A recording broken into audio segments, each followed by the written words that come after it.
Hari ini saya ingin share tentang hubungan yang sehat itu harus didasari dengan yang namanya trust, kepercayaan. Kedekatan hubungan menentukan level kepercayaan. Kita akan cenderung lebih mempercayai orang yang terdekat dengan kita. Betul atau tidak? Kedekatan hubungan akan menentukan level kepercayaan.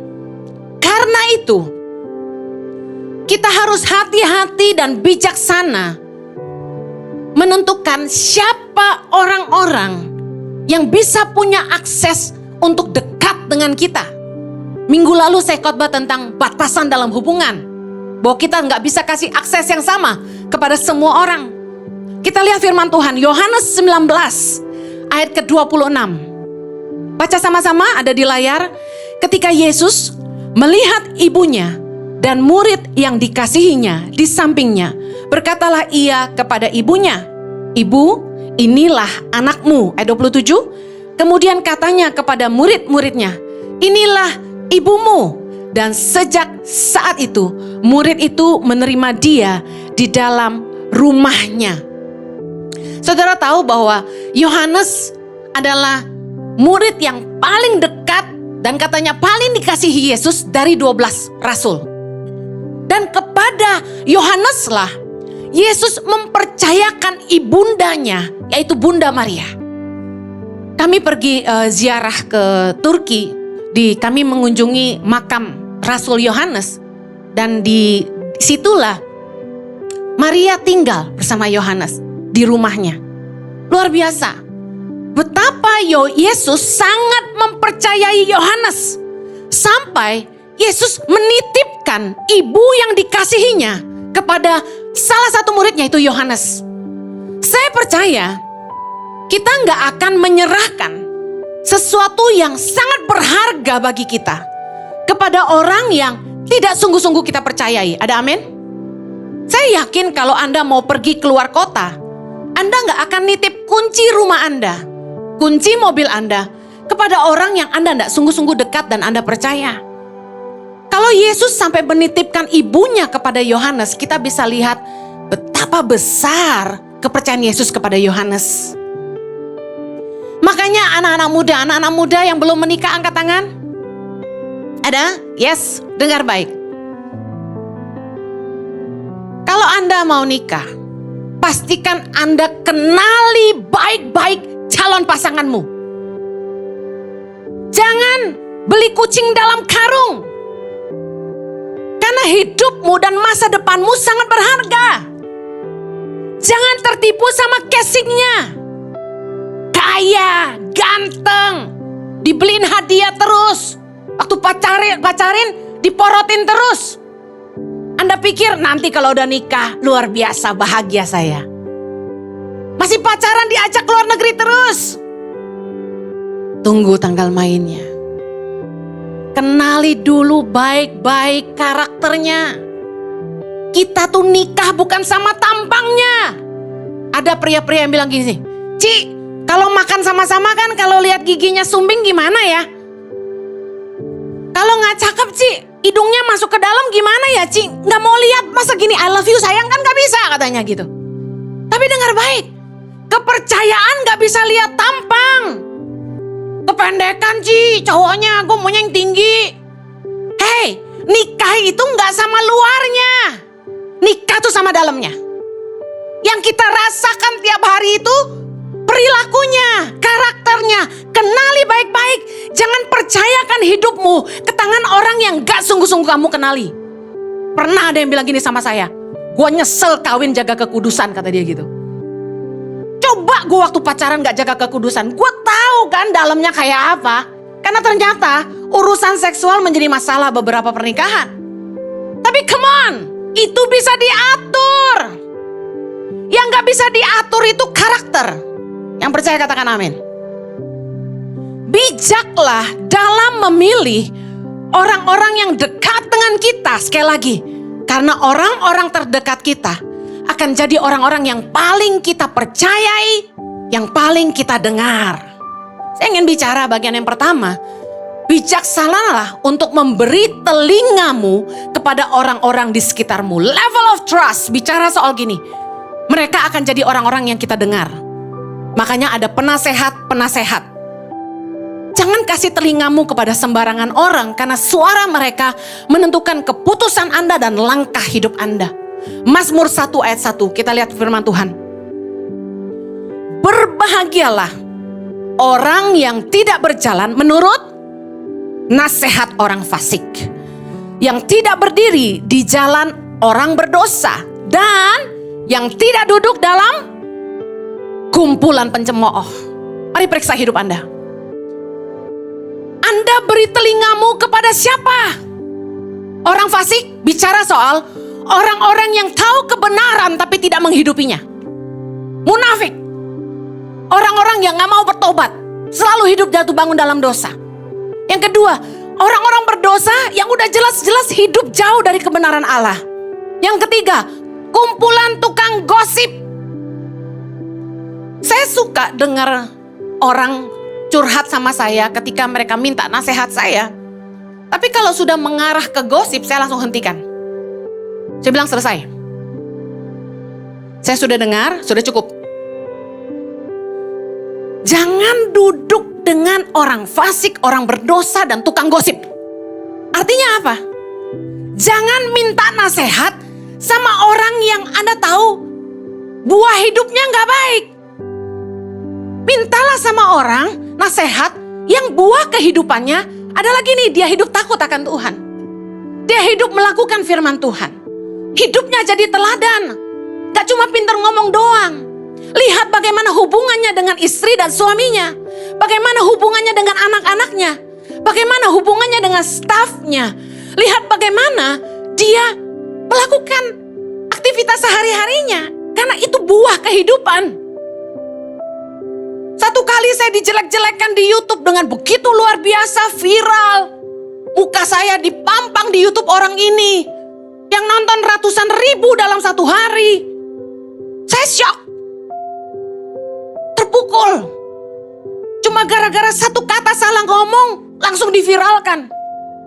Saya turunkan YouTube pengajaran itu. Meskipun sebenarnya kalau ditonton baik-baik, semuanya ada ayat dasar firman-Nya. Yesus yang ngomong. Tetapi saya tidak mau bela diri. Saya turunkan aja. Karena kita gak boleh merasa benar. Kalau kita jadi batu sandungan, turunkan aja. Tapi yang saya lihat gini. Kita gak usah bela diri. Karena gini, buat apa saya bela? Supaya saya tampak benar? Itu kan kesombongan. Orang cukup lihat buah hidup saya. Apakah saya sesat? Sekarang kalau search di Google, ada tuh. Henny Kristianus sesat, parah gak? Sampai saya pelayanan di Australia tahun ini ya, Pak ya, saya ke Australia, Juni. Saya khotbah di satu gereja.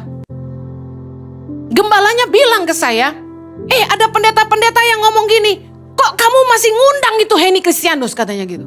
Sesat tuh orang. Oke, mari lihat buah hidupnya dong. Beneran sesat gak gua gitu kan? Sementara orang yang posting tentang saya di YouTube-nya berkali-kali biar banyak follower, biar banyak yang viewer, biar banyak apanya tuh uang bulanannya katanya. Dia isi kontennya jelek-jelekin hamba Tuhan semua. Nggak cuma saya. Sekali berhamba Tuhan besar-besar udah nggak ada yang nggak dijelekin sama dia. Jadi saya cukup sabar. Biarkan waktu berlalu, pembelaan datang dari Tuhan. Kita jangan sembarangan dengar masukan orang, lihat buah hidupnya. Firman Tuhan katakan dalam 1 Tesalonika 5 ayat 21, ujilah segala sesuatu dan peganglah yang baik. Biasanya gini, kita kalau udah deket sama orang, kita cenderung dengerin orang ini. Padahal dengar, semua orang punya kekurangan. Semua orang pasti ada cacatnya. Dan yang pasti gini, ketika ada konflik, orang cenderung membela dirinya sendiri. Jangan berkuping tipis. Kalau kita dengar masukan, laporan dari orang, ini yang saya belajar dari dulu. Dengar dari keduanya. Gak boleh berlaku tidak adil karena kita dekat sama dia, kita cuma dengar dia. Saya udah belajar banyak dalam hal ini. Kita pasti gak adil karena kita lebih bela orang yang dekat sama kita. Dengar dari keduanya. Saya sih sederhana. Kalau ada orang laporin apa-apa ke saya bilang gini, siap gak diperhadapkan? Kalau omongannya benar, dia tidak takut diperhadapkan. Orang yang dolak-dalik, ngomong A lain, B lain, itu gak akan jawabkan ucapannya. Nah yang kayak gini gak layak didengar. Karena masukan mereka bisa mencelakakan kita. Hati-hati bergaul dengan siapa? Amsal 13 ayat 20 berkata, siapa bergaul dengan orang bijak menjadi bijak.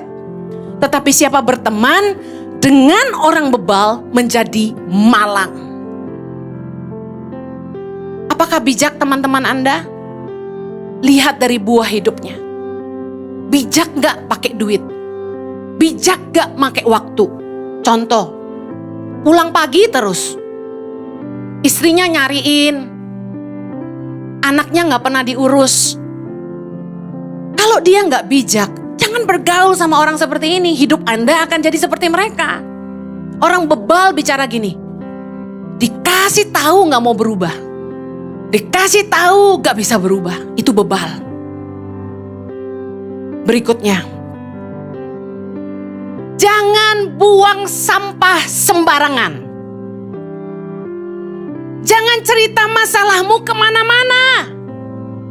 Jangan broadcast pertengkaranmu dengan suami, dengan istri, ke semua kontakmu di WA, blast ke grup. Jangan posting-posting pergumulan dan kesusahanmu di sosial media. Kenapa? Tidak semua orang berempati dengan Anda.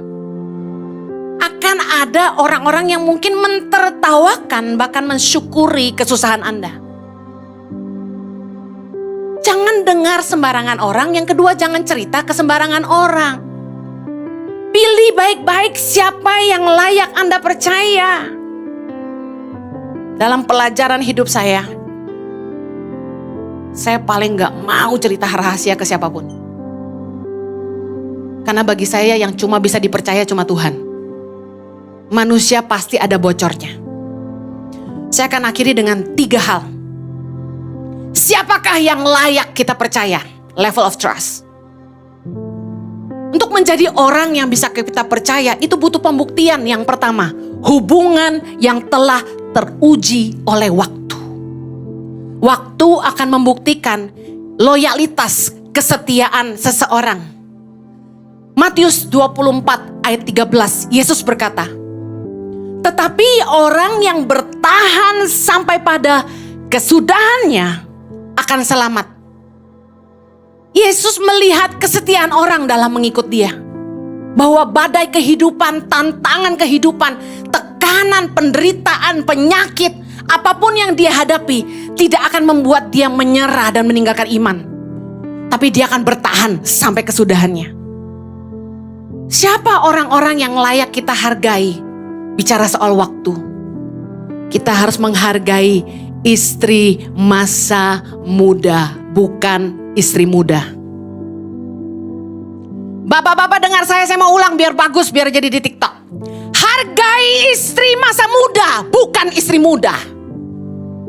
Tepuk tangan dong, ibu-ibu. Buat suaminya.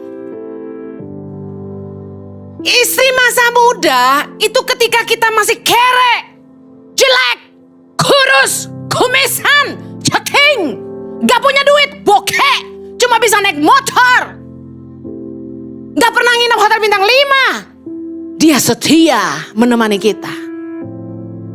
Uang sayur cuma 250.000 setiap minggu, bertahan kita. Kalau istri muda beda cerita. Moloi meyo chen bye-bye ah. Gak ada duit, wo tinggal loh. Siapa mau kawin sama you? You gak mau hidupin I? Gak ada gitu. Jadi suami-suami yang hari ini sudah jadi kaya dan lebih besar, baik badan maupun hartanya, rumahnya. Dengar, setialah kepada istri masa mudamu. Amen. Hargai teman-teman yang setia sama Anda sejak Anda itu bukan siapa-siapa dan Anda masih susah. Berkat itu membuat kita sulit menemukan sahabat. Firman Tuhan katakan gini, Amsal 17 ayat 17. Seorang sahabat menaruh kasih setiap waktu dan menjadi seorang saudara dalam kesukaran.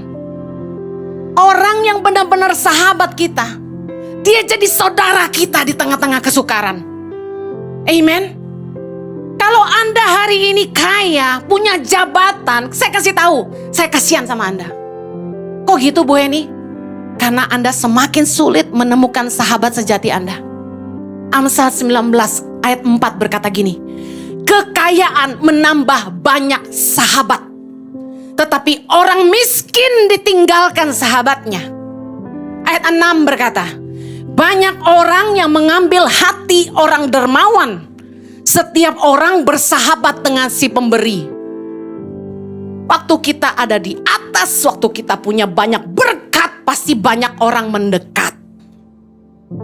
Tetapi sekali lagi, waktu akan membuktikan. Ketika mereka tidak dapat apa-apa yang mereka inginkan, ketika mereka tidak kecipratan berkat-berkat, mereka akan meninggalkan kita, bahkan mungkin memusuhi kita dan memburukkan nama kita. Saya bilang sama suami saya, yuk bijaksana, memilih siapa yang jadi sahabat. Saya percaya bahwa kesetiaan itu teruji oleh waktu, yaitu mereka yang benar-benar mengenal siapa kita adalah teman-teman lama kita. Mereka tahu aslinya kita kayak apa. Mereka tahu kekurangan kita tapi tidak beranjak dari hubungan kita.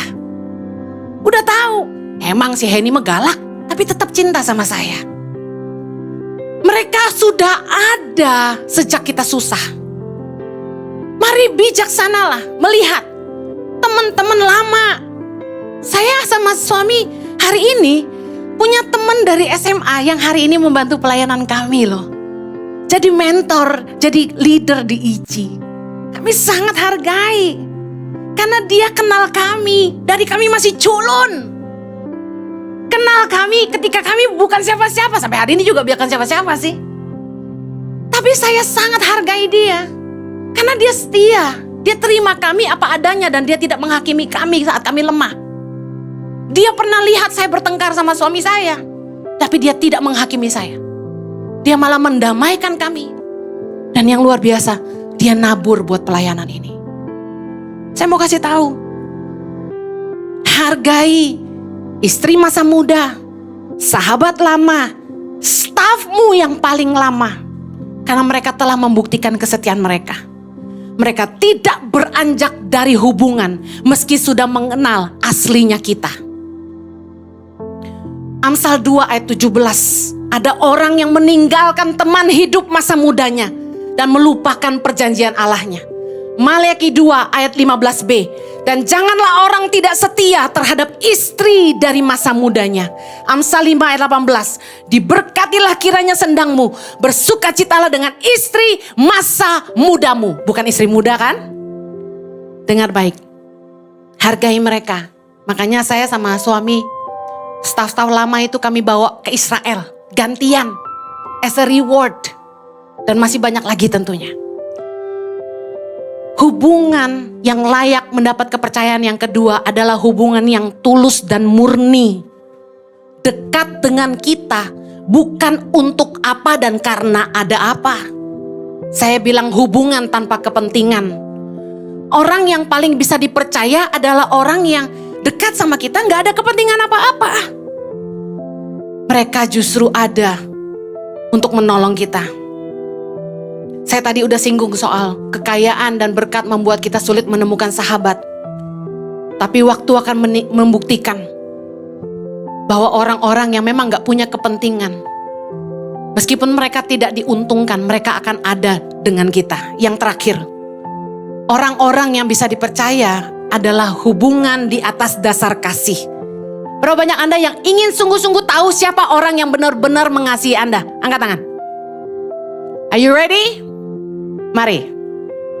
Lukas 12 ayat 34. Karena di mana hartamu berada, di situ juga hatimu berada. Pernah dengar ayat ini? Listen to me. Kita akan tahu siapa yang benar-benar peduli dan sayang sama kita, yaitu mereka yang tidak sungkan mengeluarkan isi dompet mereka untuk membantu kita. Dengar, orang-orang yang bukan sekedar kepo dan mau tahu aja, tapi mereka mau disusahin, tidak hanya komentarin hidup kita. Orang-orang yang mengasihi kita adalah orang-orang yang mau disusahin, gak sekedar ngomentarin hidup kita. Kalau komentar mah banyak, tapi berapa banyak orang yang sungguh-sungguh mau berkorban untuk Anda? Dengarkan orang-orang yang mau berkorban, bayar harga, enggak cuma komentar aja. Yesus berkata gini, Matius 16 ayat 24. Setiap orang yang mau mengikut aku, ia harus menyangkal dirinya, memikul salibnya, dan mengikut aku. Bicara soal apa? Hubungan itu kalau sungguh-sungguh di atas dasar kasih, orang mau bayar harga. Orang yang cuma mengejar berkatnya saja akan kecewa dan meninggalkan Tuhan ketika dia mulai ngalami yang namanya susah. Matius 19 ayat 29. Dan setiap orang yang karena namaku meninggalkan rumahnya, saudaranya laki-laki atau saudaranya perempuan, bapak atau ibunya, anak-anak atau ladangnya, akan menerima kembali 100 kali lipat dan akan memperoleh hidup yang kekal. Saya mau akhiri gini. Orang yang sungguh-sungguh mengasihi Tuhan, dia akan mau berkorban dan meninggalkan apapun yang Tuhan mau dari hidupnya. Untuk kami berdua meninggalkan Australia dan semua yang kami sudah bangun selama 10 tahun di sana, saya cuma mau bilang ini, gak mudah. Tapi apa yang Tuhan kerjakan dalam hidup kami hari ini, saya bisa katakan kepada saudara, gak ada artinya apapun yang kami tinggal dulu. Tapi waktu kita dituntut meninggalkan semuanya, mampukah kita? Karena kasih yang sesungguhnya bicara soal pengorbanan. Meninggalkan anak-anak saya waktu kecil untuk pergi ke pedalaman, menolong anak-anak lain di Indonesia, sangatlah memedihkan hati saya. Setiap malam sebelum saya ke airport, saya nangis sambil peluk anak-anak saya. Anak saya masih kecil. Axel baru 1 tahun waktu saya pergi meninggalkan dia, dia masih baby. Saya ingat saya buang ASI di seluruh Indonesia. Belum 1 tahun waktu itu. Tapi saya lakukan karena saya mengasihi Tuhan. Kalau Anda bicara, saya mengasihi istri saya mengasihi sahabat saya mengasihi gereja ini. Pertanyaan saya, Anda berani korban gak? Karena kebanyakan orang cuma mau ambil buat dirinya sendiri. Apa yang enak buat dia, apa yang menguntungkan buat dia. Saya sangat bersyukur minggu lalu kita ngalami yang namanya mati lampu. You know what? Never happen. Ever. Tetapi jemaat tidak beranjak. Di tengah panas-panas dan gelap, semuanya cinta Tuhan, menyembah Tuhan, dengar firman Tuhan. Applause buat saudara. Man, I'm telling you, orang Kristen zaman sekarang cari parkir susah gak ke gereja. Kursi kurang empuk gak gereja. Panas gak ada LED gak gereja. WL-nya sumbang gak gereja. Drumnya kekencengan gak gereja. Kalau kita mengasihi Tuhan, jangan datang dengan mental gini. Gelap banget sih gerejanya, mati lampu lagi. LED-nya kurang gede. Kok gak ada plafon? Kedinginan, tadi pagi pada kedinginan. Sekarang kepanasan ya. Dengar baik, attitude mengasihi itu gini. Gereja ini butuh apa lagi ya? Nyalain AC sebanyak ini listriknya berapa ya? Berani korban, bukan cuma datang jadi beban. Kalau kita sungguh-sungguh mau pilih orang yang sungguh-sungguh bisa kita percaya, adalah orang-orang yang gak cuma tahu ngomentarin hidup kita, tapi mereka mau disusahin juga. Amen. Saya akhiri, bijaksanalah memilih siapa yang kita dengar, siapa yang dekat dengan kita, karena kita akan percaya sama mereka. Hubungan yang layak dipercaya itu teruji oleh waktu. Yang kedua, hubungan yang tanpa kepentingan. Yang ketiga, hubungan atas dasar kasih yang murni kepada kita. Amen.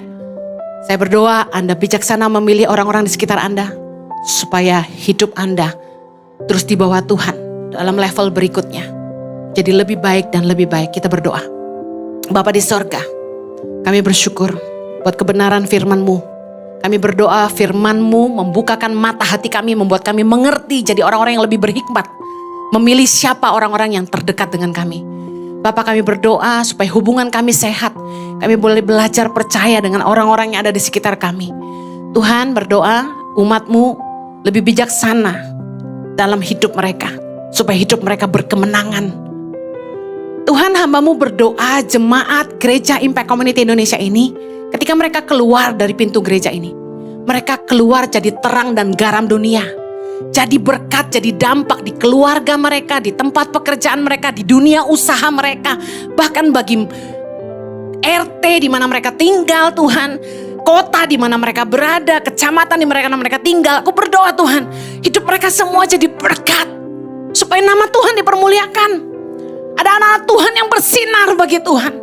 Berdoa Tuhan supaya kami semua yang di tempat ini jadi berkat buat bangsa Indonesia. Mungkin ada yang khawatir dengan berita-berita yang kita dengar 2023, what's going on, akan jadi lebih susah dan sebagainya. Dengar baik. Taruh imanmu kepada kebenaran firman, bukan apa kata orang. Bukan apa kata zaman. Percayalah bahwa Tuhan akan senantiasa meluputkan kita dari segala malapetaka. Melindungi kita dari segala yang jahat. Sekalipun kanan kiri kita rebah, kita akan tetap berdiri karena Tuhan menyertai. Yakin dan percaya bahwa Tuhan gak akan pernah meninggalkan orang benar. Dan anak cucunya gak akan pernah meminta-minta roti. Di dalam nama Yesus kami percaya Tuhan. Haleluya. Amen. Have a blessed Sunday.